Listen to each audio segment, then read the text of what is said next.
Welcome to Summarize, where every great book is transformed into powerful, clear, and easy-to-digest audio summaries. Save time, learn faster, and upgrade your mind one book at a time. This is Summarize, Wisdom Made Simple. Man's Search for Meaning book by Viktor Frankl. When Viktor Frankl stepped through the gates of Auschwitz for the first time, he did not enter as a doctor, a scholar, or a respected psychiatrist. He entered as a number, prisoner 119104. His identity, his profession, his achievements, and his entire life were stripped away in seconds. The soldiers shaved his head, took his clothes, confiscated his manuscript, and forced him into a line where a single gesture of an SS officer's finger decided whether he lived or died. Left meant immediate death in the gas chambers. Right meant forced labor and a slower, more cruel version of dying. He was sent to the right. Frankl later wrote that at that moment, with nothing left, he faced the most naked truth a human being can ever confront. Everything external can be taken from you, but the freedom to choose your reaction cannot be stolen unless you surrender it. He didn't know it then, but this insight would later become the foundation of his life's work and one of the most influential psychological discoveries of the century.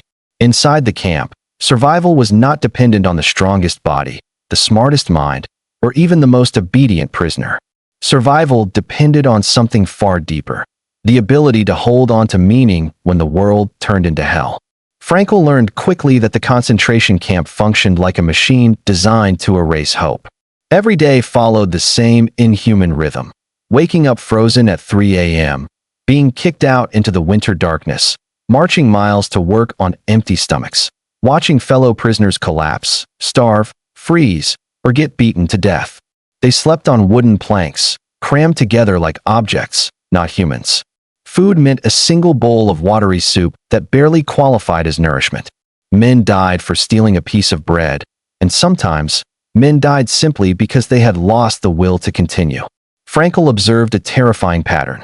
He noticed that prisoners often died suddenly, without sickness or injury. A man would wake up one morning and simply refuse to get up, claiming there was no point anymore. He wouldn't respond to orders, threats, or beatings. He had surrendered mentally, and within days, sometimes hours, his body would give up too. Once meaning disappeared, life disappeared with it. This was the central truth the camp revealed. Those who had a why could survive almost anyhow. Those without a why collapsed spiritually before they collapsed physically. Frankl found his why in the most fragile thing imaginable, a vision of the future. While marching in freezing snow, while starving, while being humiliated, he imagined himself standing in a warm lecture hall years later, teaching students about the psychology of suffering. He imagined rewriting the manuscript that the Nazis had destroyed. He imagined reuniting with his wife, who he prayed was alive somewhere. These visions were not fantasies. They were lifelines. He realized that meaning is created, not given. Even in a place designed to destroy the human spirit, you could choose to create meaning by choosing how you interpreted suffering. In the camps, the smallest internal decision, such as choosing to comfort another prisoner, choosing to hold on to hope, or choosing to imagine a future, became an act of rebellion against despair. One winter morning, Frankl and the other prisoners were forced to march miles in deep snow while wearing torn shoes.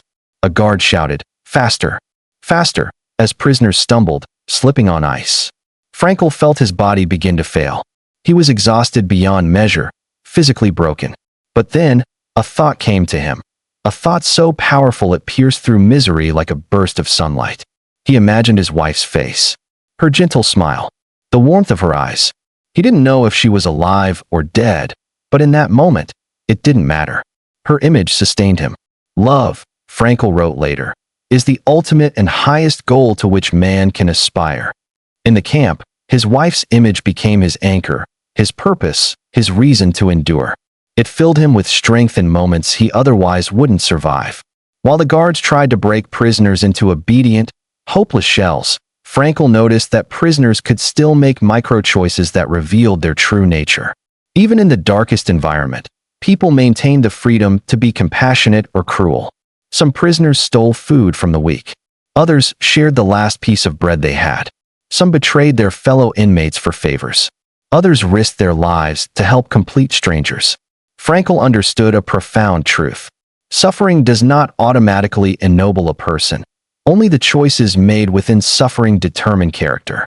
He saw men comforting each other with words, helping injured prisoners stand, whispering encouragement, or simply offering quiet presence. These actions were small, but in the context of a concentration camp, they were enormous acts of spiritual resistance. Frankl learned that true meaning is found not in pleasure or power, but in the way a person chooses to respond to unavoidable suffering. This realization reshaped his entire approach to psychology. Most prisoners clung to three sources of meaning. 1. A future goal or dream. 2. Love, real or imagined. 3. Choosing dignity even when the world strips everything away. He saw something extraordinary happen again and again. Prisoners who had even a fragile thread of purpose, such as seeing a loved one again, finishing a piece of intellectual work, praying, or believing God still had a plan, were far more resilient than those who lost faith.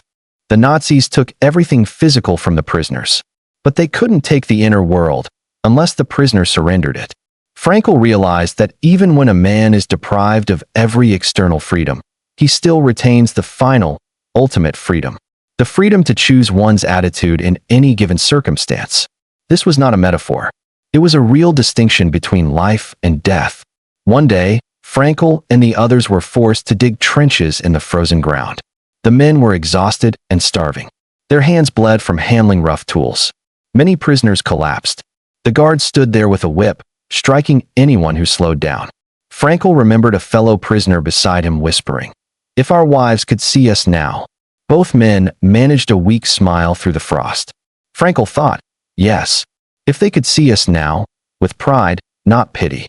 In that moment, he realized something revolutionary. Dignity can survive even in hell.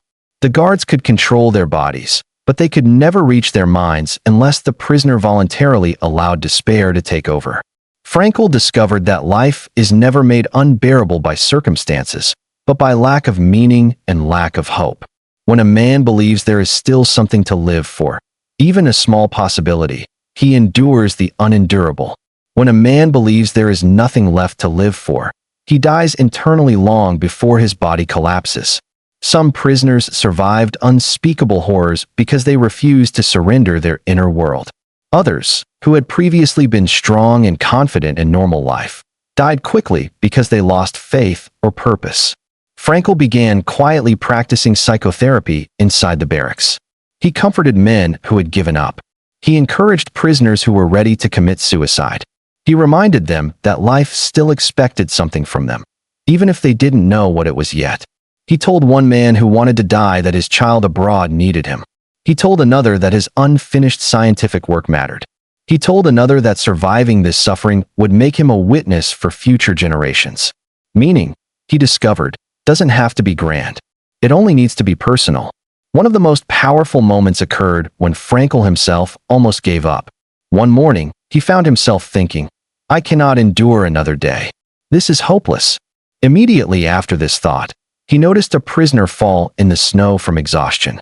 Another prisoner quietly lifted him up and helped him continue marching. That simple act of kindness, one broken man helping another broken man, reminded Frankl of something vital. Even in suffering, humans can still choose to be heroic. He later wrote that the salvation of man is through love and in love. Love was the only thing the Nazis couldn't steal. When Frankl thought about his wife, he realized that meaning isn't dependent on external reality. She might have been dead already. Many prisoners' loved ones were. But love doesn't disappear when the person vanishes. Love is a spiritual force that exists inside the one who loves. Love goes beyond the physical presence of the beloved, Frankl wrote. It finds its deepest meaning in the spiritual connection. This idea pushed him through the darkest moments. Near the end of their imprisonment, many prisoners suffered from a final psychological collapse. The war was nearing an end. The guards became more brutal, more unpredictable. Some prisoners hoped liberation was near, others feared execution. Rumors spread daily. Emotional instability grew. But Frankl kept telling himself, suffering ends. Meaning does not. Then came the final days. The Nazis began evacuating camps, burning evidence, and killing prisoners to cover their crimes. Frankl was transferred to another camp, then another. Each move felt like flipping a coin with death. But somehow, miraculously, he survived every transfer, every selection, every march. On April 27, 1945, the American forces liberated his camp. A gate opened, not the gate of Auschwitz, but the gate of freedom. Yet liberation was not celebration. Frankl writes that the newly freed prisoners walked out quietly, like ghosts. Their emotions were numb, their souls scarred. Many of them looked at the fields and trees with disbelief, unable to grasp that nature could still be beautiful. Freedom felt unreal. Some men wept. Others laughed. Some fell to their knees. Some felt nothing at all. Frankl later said that surviving the camps was not the hardest part. The hardest part was rebuilding meaning in a world that no longer made sense. When he returned home, he discovered the truth he had feared. His wife was dead. His parents were dead. His brother was dead. His unborn child, whom he had never met, was also gone. He had survived, but his entire family had not. Yet even in this unimaginable grief, he held on to the same principle that kept him alive in Auschwitz. Life always expects something from you, no matter how broken you feel. He rebuilt his manuscript from memory.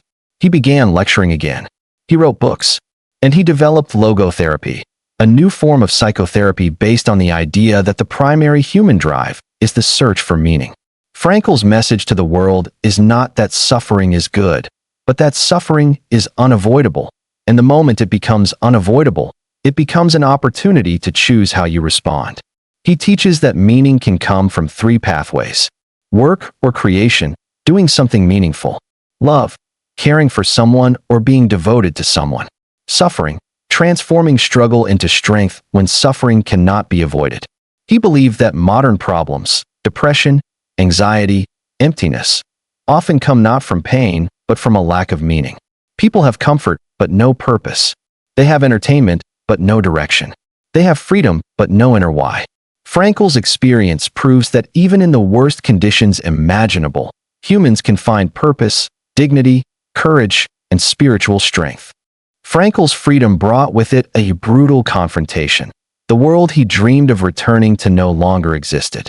The people he loved, the life he had built, the future he imagined, all of it was gone. He survived the camps, but now he had to survive grief.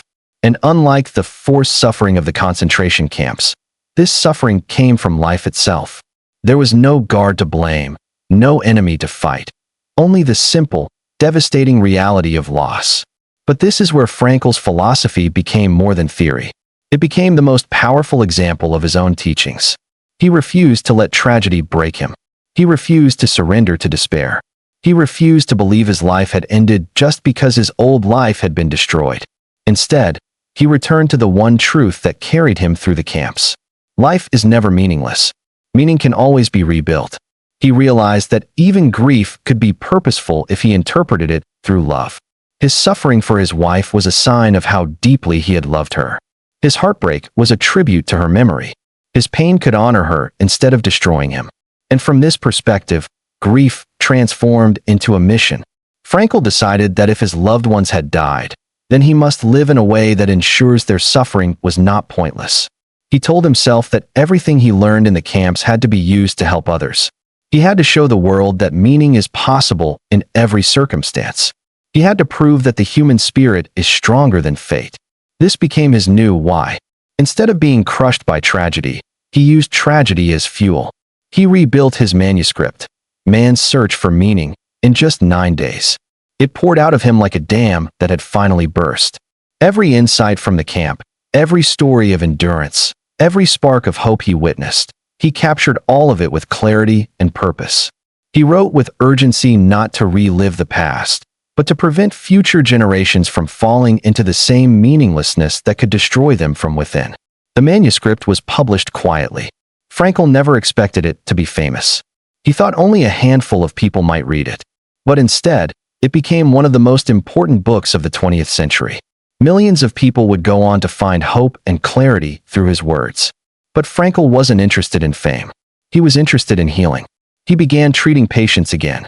Many came to him not because they survived the Holocaust, but because they were suffering from something more subtle but equally destructive: emptiness. People who had jobs, families, homes, and comfort felt hollow inside. They didn't know what they were living for. They weren't in physical danger, but spiritually they were starving. Frankl called this the existential vacuum, a sense of inner void that grows when a person lacks direction, purpose, and meaning. This vacuum can lead to depression, addiction, anxiety, or the feeling that life has no point. He discovered that people today may not face concentration camps, but they face spiritual imprisonment. They feel trapped in monotony. They drift without intention. They chase pleasure, success, or distraction, yet feel empty inside. Frankl believed the root cause was simple. People no longer knew what they were living for. They had lost their sense of meaning. So he created Logotherapy, a powerful approach that focuses not on past trauma, but on future purpose. Instead of asking what happened to you, Logotherapy asks, what is life asking from you? Frankl believed every moment contains a question, and the individual must answer that question with their actions. Your life has a task embedded within it, and only you can fulfill it. No one else can. Your meaning is unique, just as unique as your fingerprint. Logotherapy helped thousands of patients. But what made it revolutionary was its simplicity. Frankl taught that meaning comes from three core sources. First, meaning can come from creating, doing, or contributing. This includes work, art, writing, building, helping, and achieving. He believed that everyone needs a task, something to wake up for, something to work toward, something that adds value to the world. Second, meaning comes from love, not just romantic love, but any deep connection with another human being. Love brings purpose because it gives us someone to care for, someone to protect, someone whose happiness matters to us. Love expands life beyond the self. Third, meaning comes from suffering, but only when suffering is interpreted correctly. When pain is unavoidable, we can still choose to turn it into courage, strength, or understanding. Frankl insisted that suffering can become a meaningful act if one refuses to let it break them. This last point separated Frankl from almost every other psychologist of his era. Most viewed suffering as damaging. Frankl viewed suffering as transformative. He believed that suffering reveals a person's true character. It strips away illusions and exposes what truly matters. It forces a person to discover inner resources they never knew they had. And it invites a person to shape their destiny by choosing how they respond. He often told a powerful story from his practice. A man who lost his wife came to him in unbearable grief. He said his life had no meaning without her. Frankl didn't tell him to get over it. Instead, he asked a simple question. If you had died first, what would have happened to your wife? The man replied, she would have suffered terribly. Frankl said, then perhaps your suffering now is sparing her that pain. Perhaps your grief is the price you are paying to shield her from suffering. The man fell silent. His pain didn't vanish, but it changed meaning. It was no longer cruel. It was love in another form. Frankl believed that if a person can find meaning in suffering, they can survive anything. And if a person cannot find meaning, even in comfort, they will suffer anyway. Meaning, not pleasure, is the key to a fulfilling life. This idea grew stronger as Frankl observed modern society. While people chased money, status, and entertainment, they lost their inner compass. Depression rates climbed. Anxiety spread. People felt directionless. They had everything except purpose. Frankl's voice became a reminder the world desperately needed. Life is not about avoiding pain. Life is about pursuing meaning. He believed that the greatest task of any human is to discover what their life is uniquely asking of them. Life asks different questions depending on your circumstances. Sometimes life asks you to be courageous. Sometimes life asks you to be patient. Sometimes life asks you to sacrifice, endure, grow, create, forgive, or even suffer with dignity. Meaning adapts moment to moment, situation to situation. No life is without purpose because no moment is without purpose. Frankl often said that meaning must be found, not invented. Meaning lies hidden in actions, relationships, and responsibilities. It emerges when a person steps forward and accepts the challenges placed before them. To illustrate this, Frankl told a story about returning to his work at the hospital after the war. He was asked to help a group of depressed teenagers. Many had attempted suicide. They felt that life had nothing to offer them. Frankl didn't lecture them. He didn't pity them. Instead, he asked them to describe what made them feel alive. Some mentioned creativity. Some mentioned love. Some mentioned dreams. Slowly, they began to realize that meaning was still possible for them. Frankl transformed therapy by shifting focus from "what do I want from life" to "what does life want from me?" This question changes everything. It turns life from passive into active. It turns perspective from entitlement into responsibility. It turns suffering into challenge. It turns emptiness into mission. Frankl believed that every moment carries potential meaning, like a seed that needs human consciousness to bring it to life. In his later years, Frankl traveled the world giving lectures. People from all backgrounds, students, executives, soldiers, inmates, parents, and the mentally ill, approached him to thank him. His story gave them strength. His philosophy gave them direction. His example gave them hope. He never saw himself as a hero. He saw himself as a witness, someone who endured hell not to inspire admiration, but to teach humanity a simple truth. Freedom begins in the mind, not the world. Frankl's message is not about being cheerful in suffering. It is about being courageous in suffering. It is not about pretending bad things aren't painful. It is about refusing to let pain dictate your destiny. It is not about waiting for happiness. It is about choosing meaning. This philosophy becomes especially powerful when applied to everyday life. You don't need a life-threatening tragedy to seek meaning. You just need to recognize that every day presents opportunities to choose purpose. When your alarm rings in the morning, meaning asks, "What will you contribute today?" When you face a setback, meaning asks, "How will you grow through this?" When someone hurts you, meaning asks, "What is the most courageous response?" When you feel lost, meaning asks, "Who needs you? What mission awaits you?" Frankl believed that responsibility, accepting that life expects something from you, is the most reliable path to meaning. Not comfort, not motivation, not inspiration. Responsibility. Because responsibility gives direction, structure, and purpose. This is why Frankl said that if he could add one thing to America's Statue of Liberty, he would place a statue of responsibility on the opposite coast, because true freedom is incomplete without responsibility. Throughout his life, Frankl remained humble. He said he was grateful not for suffering, but for what he discovered through suffering. He didn't glorify the camps. He didn't romanticize hardship. Instead, he showed the world that meaning transforms suffering, but suffering without meaning destroys. Frankl lived to be 92 years old. He became one of the most influential psychiatrists in history. He remarried, had children, wrote 39 books, and continued practicing medicine into his old age. He spent his life proving his central belief: human beings are stronger than they believe. In the end, Frankl summarized the entire message of the book in one sentence that has changed millions of lives. Life is never made unbearable by circumstances, but only by lack of meaning and lack of hope. And this is the gift Frankl gives to the reader today. You do not choose everything that happens to you. You do not choose loss, hardship, fate, or suffering, but you always choose your response. You always choose your attitude. You always choose whether you surrender or rise. You always choose whether your suffering becomes a wound or a weapon. You always choose whether you drift or pursue purpose. You always choose whether your life is empty or meaningful. That last freedom, your inner freedom, is what no one can ever take away. This is why Frankl's story is more than history. It is a blueprint for enduring hardship, navigating uncertainty, and crafting a meaningful life in a chaotic world. His message is simple but life-changing. Find meaning. Choose meaning. Live meaningfully. And no matter what happens, your spirit will remain unbroken. You just listened to Summarize. If you enjoyed this summary, support the channel by liking and subscribing. It helps the knowledge reach more people. Until next time, keep learning.